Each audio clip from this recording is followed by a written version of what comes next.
انتظار حسین کی کتاب دلی تھا جس کا نام۔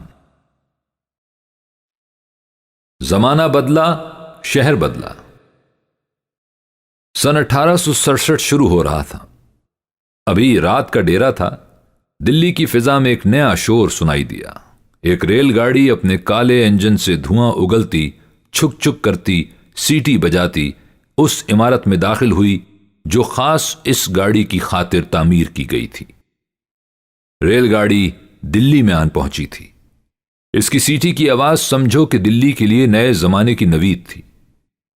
بس پھر اس اجڑے دیار کے شب و روز بدلتے ہی چلے گئے اور فضا نئے شور سے معمور ہوتی چلی گئی۔ اب تک تو کسی سواری کے دلی میں آنے جانے کا پتہ ہی نہیں چلتا تھا۔ ان کی رفتار بھی واجبی ہوتی تھی، مگر یہ نئی سواری کہ کل سے چلتی تھی طوفانی رفتار سے دوڑتی کہ زمین تھرا جاتی اور میلوں دور سے اپنی آمد کا اعلان کرتی، شور مچاتی، پہیوں کی گڑگڑاہٹ کے ساتھ اسٹیشن پر آ کر رکتی۔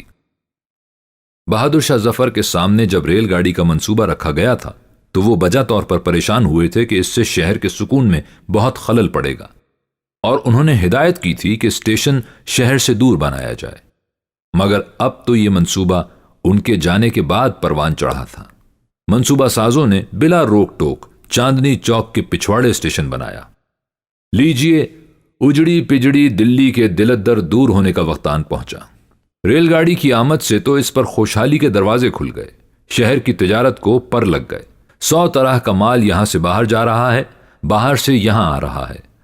تاجروں کے پو بارے ہو گئے۔ ساہوکاروں کی دولت کا کوئی ٹھکانہ نہ رہا۔ ان میں زیادہ تر ہندو تھے یا جینی، اکا دکا مسلمان بھی۔ سب سے بڑھ کر لالا چھنا مل تھے کہ اب وہ دلی کی سب سے زیادہ دولت مند آسامی تھے۔ چلو اس سے ان خستہ حال مسلمان شرفا کا بھی کچھ بھلا ہو گیا جو اپنی حویلیاں بیچنے کے لیے تیار بیٹھے تھے۔ نواب مظفر خان کی حویلی پنڈت جوالا ناتھ نے خرید لی، حامد علی خان کی حویلی ہردیان سنگھ نے، اور شاہ عالم ثانی کے بیٹوں پوتوں کی حویلی کو بشمبر ناتھ نے خریدا۔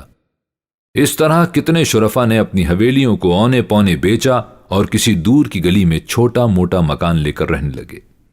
پھر کسی نے پرچون کی دکان کھول لی، کوئی کرخندار بن گیا، کسی نے معلمی کا پیشہ اپنا لیا۔ ایک نواب گھرانے کا احوال نرائی گپتا نے یوں بیان کیا ہے کہ اس گھرانے کے 2 افراد 1858 میں بیچ چاندنی چوک میں پھانسی پہ چڑھے تھے۔ پسماندگان لپ چھپ کر اپنی حویلی سے نکلے اور گمنام بن کر گلی رودگراں میں جہاں نچلے طبقے کے لوگ رہتے تھے جا بسے۔ سن 1860 کے برسوں میں اس گھر کا ایک لڑکا کسی موچی کی دکان پر بیٹھ کر موچی کا کام سیکھنے لگا، دوسرا کرخندار بن گیا، تیسرے نے تارکشی کا کام شروع کر دیا۔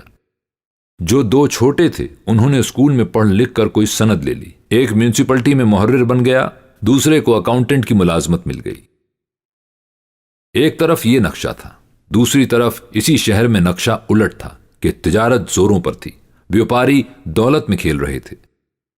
بیوپار اور کاروبار کے طفیل قریب و دور سے تجارت پیشہ مزدور، کاریگر، غرض ہر طرح کی مخلوق یہاں پہنچ رہی تھی۔ دلی جو سن 57-58 میں خالی ہو گئی تھی اب بھری بھری نظر آ رہی تھی۔ 1847 میں دلی کی آبادی 1,60,000 تھی۔ 1857 تک اس میں کچھ اور اضافہ ہو گیا ہوگا، مگر جب 1857 کی قیامت گزری تو اس کی آبادی 1,35,000 رہ گئی۔ مگر 1867 کے بعد آبادی میں تیزی سے اضافہ ہوا۔ سن 1875 کے آتے آتے پھر یہ آبادی 1,60,000 کے لگ بھگ ہو گئی۔ کاروبار کا مرکز ہر پھر کر پھر چاندنی چوک ہی ٹھہرا، سو آبادی کا دباؤ بھی اسی نواح میں زیادہ تھا۔ ہندو اور جینی تاجروں کی ریل پیل تھی۔ اصل میں تو خود شاہ جہاں نے شہر آباد کرتے وقت کتنے ہندو اور جینی تاجروں کو قطعات عطا کیے تھے۔ اب جب زمانہ بدلنے کے ساتھ ساتھ ان کے کاروبار نے نئی رونق پائی تو انہوں نے لٹے پٹے مسلمان رئیسوں اور نوابوں سے ان کی حویلیاں خرید کر یہاں اپنی جائیدادوں میں مزید اضافہ کر لیا۔ جب اس نواح میں آبادی اس طرح بڑھی اور کاروبار نے نئے سرے سے رونق پکڑی تو اور قسم کی سرگرمیاں بھی یہاں شروع ہو گئیں، سوشل سرگرمیاں، تہذیبی سرگرمیاں اور سب سے بڑھ کر مذہبی سرگرمیاں۔ صاف صاف لفظوں میں یوں سمجھیے کہ تجارتی کاروبار کے ساتھ ساتھ مذہبی تبلیغ کا کاروبار بھی شروع ہو گیا۔ یہ کاروبار بھی تجارت کے اس مرکز میں خوب پھلا پھولا۔ شاید اس کا آغاز عیسائی تبلیغ کے کاروبار سے شروع ہوا۔ یہاں اب ایک زبردست قسم کا گرجا گھر بھی تعمیر ہو گیا تھا۔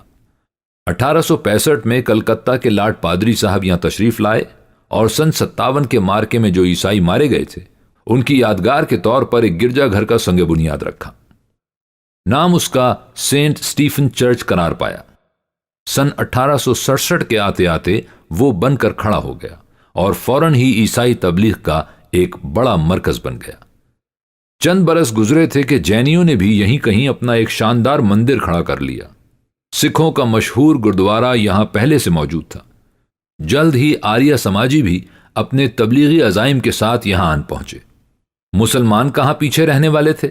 ان کا مرکز تو بہت پہلے سے یہاں موجود تھا۔ یہ مرکز تھا مسجد فتح پوری۔ اگر ابھی تک وہ تھوڑے چپ تھے تو اس وجہ سے کہ یہ مسجد لالا چھنا مل کے تصرف میں تھی۔ لالا نے سن 1860 میں 39,650 روپے میں خریدی تھی، مگر اب اس کے واگزاشت ہونے کی خبریں تھیں۔ اسے واگزاشت ہو جانے دو، پھر دیکھو کہ یہاں سے تبلیغ اس زور شور سے شروع ہوگی کہ جامع مسجد بہت پیچھے رہ جائے گی۔ اور اس مسجد کے واگزاشت ہونے کا وقت آن پہنچا تھا۔ لارڈ لٹن بس دربار کے انتظار میں تھے جو جلد منعقد ہونے والا تھا۔ 1857 کے بعد فرنگی حاکموں نے اس شہر کو فتح کرنے کے بعد فراموش کر دیا تھا۔ ان کا صدر مقام کلکتہ تھا، مگر کلکتہ میں بند ہو کر ساحل سے لگے وہ کب تک بیٹھے رہتے؟ ہندوستان کے بیچ دلی میں وہ اپنے جھنڈے گاڑ چکے تھے۔ اب رفتہ رفتہ انہیں خیال آیا کہ کلکتہ سے نکلو اور دلی کو اپنا گڑھ بناؤ۔ تو اب انہوں نے نئے سرے سے اس شہر پر توجہ دینی شروع کر دی۔ اس کا آغاز قیصری دربار سے ہوا۔ ملکہ وکٹوریہ ابھی تک خالی ملکہ معظمہ چلی آتی تھی، لیکن اب تو ہندوستان کا وسیع و عریض ملک بھی ان کی سلطنت میں شامل ہو چکا تھا۔ اب ملکہ سے بڑھ کر کوئی لقب ہونا چاہیے۔ سوچ بچار کے بعد ایک لقب نے شرف قبولیت حاصل کیا۔ یہ لقب تھا قیصر ہند۔ طے ہوا کہ 1 جنوری سن 1877 کو دلی میں ایک شاندار دربار سجایا جائے، وہاں اس خطاب کا اعلان کیا جائے۔ لیجئے، دلی میں اب قیصری دربار کی دھوم دھام ہے۔ اس شہر نے اب سے پہلے مغل درباروں کی شان و شوکت دیکھی تھی۔ مغل گئے، فرنگی آئے، سو اب دربار فرنگ کی شان و شوکت دیکھیے۔ ہندوستان بھر کے راجہ مہاراجہ رؤسا نوابین جمع تھے۔ راجگان ہاتھیوں پر بیٹھ کر آئے۔ ہاتھی قطار اندر قطار کھڑے تھے، اور کیا شان والے ہاتھی تھے! ہودے کیا تھے، سونے چاندی کے تخت تھے۔ لارڈ لٹن وائس رائے تھے۔ کمپنی کا زمانہ تو سن 57 کے ساتھ لد گیا، اب ملکہ کا زمانہ تھا۔ لارڈ لٹن ملکہ معظمہ کی نمائندگی کر رہے تھے، ملکہ معظمہ جو اب قیصر ہند بننے والی تھیں۔ فرمان قیصری پڑھ کر سنایا گیا۔ ماں بدولت وکٹوریہ، بفضل خدا سلطنت متحدہ کی ملکہ اور قیصر ہند، اپنے نائب السلطنت کی معرفت اپنے سب سرداروں، اہل قلم، اہل سیف، رؤسا، امراء اور رعایا کو جو دہلی میں اس وقت مجتمع ہیں، اپنی شاہی اور قیصری دعا دیتی ہیں، اور اپنی توجہ دلی اور شفقت شاہانہ سے ہند کی رعایا کو مطمئن فرماتی ہیں۔ حاضرین سروقت کھڑے ہوئے، تالیاں بجائیں، مبارکبادیں دیں۔ مہاراجہ سندھیا نے کھڑے ہو کر سب راجاؤں، نوابوں، رئیسوں کی طرف سے مبارکباد دی۔ شہنشاہ بادشاہاں، والیان ہند آپ کو مبارکباد دیتے ہیں اور دعا کرتے ہیں کہ آپ کی بادشاہت اور طاقت ہمیشہ کے لیے برقرار رہے۔ تو قیصری دربار ہو گیا۔ اس خوشی میں مسجد فتح پوری واگزاشت ہو گئی۔ مسلمان خوش ہو گئے؟ نہیں، خوش کہاں ہوئے۔ ستم ظریفوں نے ایک چیز دی، دوسری چھین لی۔ اسی موقع پر دلی کالج کے بند ہونے کا بھی اعلان ہوا۔ کہا گیا کہ دلی کالج کی کلاسیں لاہور کے کالج میں ضم کر دی گئی ہیں، جسے پڑھنا ہو وہاں جا کر داخلہ لے۔ دلی کالج نے کیسا کیسا بھلے مانس پیدا کیا تھا، مولوی ذکا اللہ، ڈپٹی نذیر احمد، مگر فرنگی سرکار کے دماغ میں جانے کیا سمائی کہ تعلیم کے اس باب کو بند کر دیا۔ اور لیجئے، مسجد فتح پوری سے خدا خدا کر کے اذان کی آواز سنائی دی۔ نمازی آنے لگے، صفیں بندھنے لگیں۔ رکوع و سجود ہونے لگے۔ اسی کے ساتھ تبلیغی سرگرمی بھی شروع ہو گئی۔ جامع مسجد تو سرکاری اثر میں تھی، انتظامی کمیٹی اسی کی طرف سے قائم تھی، اور پھر اس مسجد کی اپنی روایات بھی ایسی تھیں جو اعتدال کی راہ سے اسے ہٹنے نہیں دیتی تھیں۔ مگر مسجد فتح پوری کا مزاج مختلف تھا۔ یہاں حنفیوں سے بڑھ کر اہل حدیث کا زور تھا، پنجابی سوداگران کا اثر و رسوخ تھا، تو اس مسجد میں رکوع و سجود پر قناعت نہیں کی گئی تھی، مناظر بازی کا شوق بھی فزوں تھا۔ لارڈ کرزن نے ایک اور گل کھلایا۔ Lieutenant governor sir Charles Riwaz رفتہ رفتہ اس بات پر آمادہ ہو گئے کہ جامع مسجد کے انتظام میں حکومت دخل نہ دے، مسلمان خود ہی انتظامی کمیٹی تشکیل دے لیں۔ لارڈ کرزن اڑ گئے کہ یہ کیسے ہو سکتا ہے، جامع مسجد قومی یادگار ہے، حکومت اس کے سلسلے میں اپنی ذمہ داری کو کیسے فراموش کر سکتی ہے۔ ساتھ ہی موصوف نے یہ شوشہ چھوڑا کہ اب جو یورپین مسجد کو دیکھنے جائیں گے وہ بے شک مسلمانوں کے جذبات کے احترام میں کفش پوش پہن کر مسجد کے اندر قدم رکھیں، مگر اس طرح کی پابندی ان پر عائد نہیں کی جا سکتی۔ مسلمانوں نے اس کا برا مانا، اور اس سوال نے کہ کیا مسجد میں جوتے پہن کر داخل ہوا جا سکتا ہے ایک تنازع کی شکل اختیار کر لی، اور ایک وقت ایسا آیا کہ مسجد میں داخل ہونے والے کچھ فرنگی سپاہیوں پر اینٹیں پھینکی گئیں۔ تو کیا دلی کے مسلمانوں میں اب اتنی جرت پیدا ہو گئی تھی کہ فرنگیوں کے خلاف اس طرح کا مظاہرہ کریں؟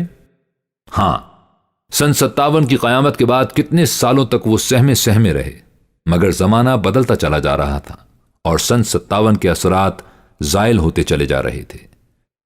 اس کا اظہار اس طرح بھی ہوا کہ جامع مسجد اور مسجد فتح پوری کی جو انتظامی کمیٹیاں حکومت کی طرف سے قائم تھیں، ان کے اراکین پر سخت اور درست تنقید ہونے لگی۔ مرزا حیرت دہلوی ایک بلا تھے، انہوں نے الزام تراشیاں شروع کر دیں۔ پنجابی سوداگران ان کی پشت پر تھے، انہوں نے ان ممبران کے خلاف الزامات کا ایک تومار کھڑا کر دیا۔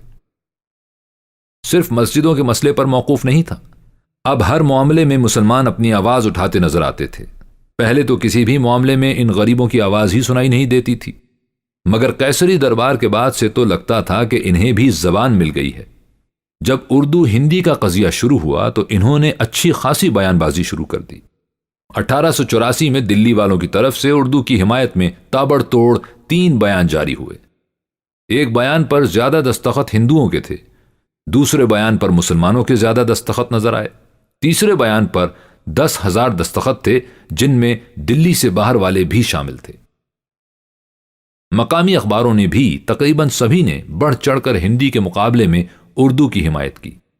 60 کی دہائی میں دلی سے 12 اخبار نکل رہے تھے، ان اخباروں کے مالک سب کے سب سرکار انگلیشیا کے وفادار تھے اور افسران سے ربط و ضبط رکھتے تھے۔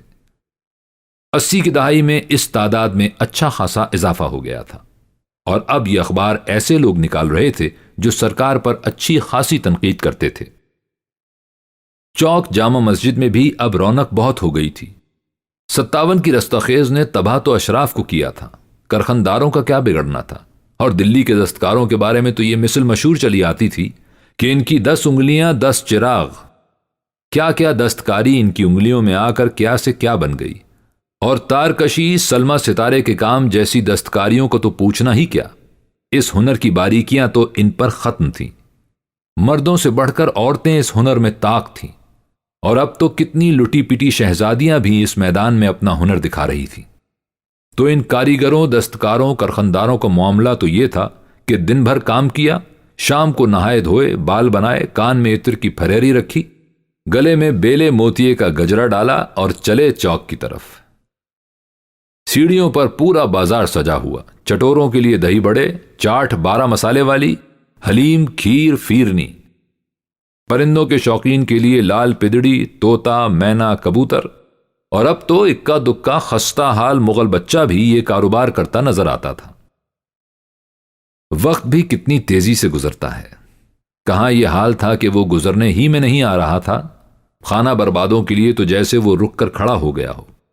سن 57 کی صورتحال میں ایسے پھنسے تھے کہ نکل ہی نہیں پا رہے تھے، اور اب یہ لگ رہا تھا کہ سن 57 تو بہت پیچھے رہ گیا۔ ارے اب تو صدی کا آخر آن لگا تھا، 19ویں صدی ختم ہو رہی تھی۔